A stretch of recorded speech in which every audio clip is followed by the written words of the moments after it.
اطلاعیں دے دیں جی۔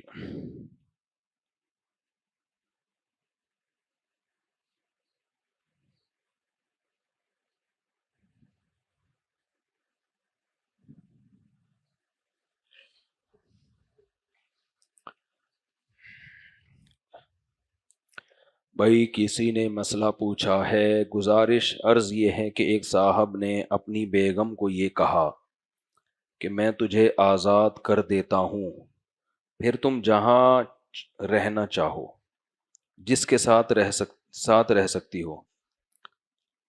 کیا اس جملے سے طلاق واقع ہو گئی؟ آزاد کیا نہیں بلکہ کر دیتا ہوں کہا ہے، اور اس شخص کی نیت بھی کوئی ایسی نہیں اس سے طلاق نہیں ہوئی۔ آزاد کا لفظ جو ہے نا، آزاد کا لفظ یہ کنایہ میں سے ہے، البتہ یہ عام کنایات کی طرح نہیں ہے۔ کلام میں اگر واضح قرینہ موجود ہو نا، ویسے تو ہر کنایہ میں قرینہ دیکھا جاتا ہے، لیکن آزاد میں کچھ قرائن ایسے ہیں جن سے وہ صریح بن جاتا ہے۔ مثال کے طور پر کسی نے کہہ دیا میں نے تمہیں اپنے نکاح سے آزاد کیا، پھر تو طلاق ہی ہے اور کچھ بھی نہیں ہے۔ یا یوں کہہ دیا کہ تم مجھ سے آزاد ہو، تو بھی طلاق ہی واقع ہوگی، بے شک نیت نہ بھی ہو۔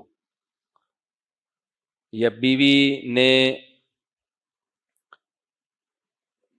بیوی طلاق کا مطالبہ کر رہی تھی اور جواب میں کہہ دیا ٹھیک ہے تم آزاد ہو، تو یہ کنایہ ہوگی، کیونکہ یہاں قرینے کی وجہ سے ہم یعنی اس کی وجہ سے اس کو ہم طلاق کی نیت پر معمول کر رہے ہیں۔ اب یہ پیچیدہ بحث ہے، اب آپ لوگ کی کیا کھوپڑی میں آئے گی۔ خلاصہ یہ ہے کہ ایسے ہی کوئی کہہ دے بیوی کو تم آزاد ہو، تو اس میں نیت پوچھی جائے گی، نیت طلاق کی تھی تو طلاق واقع ہوگی، طلاق کی نیت نہیں تھی تو طلاق واقع نہیں ہوگی۔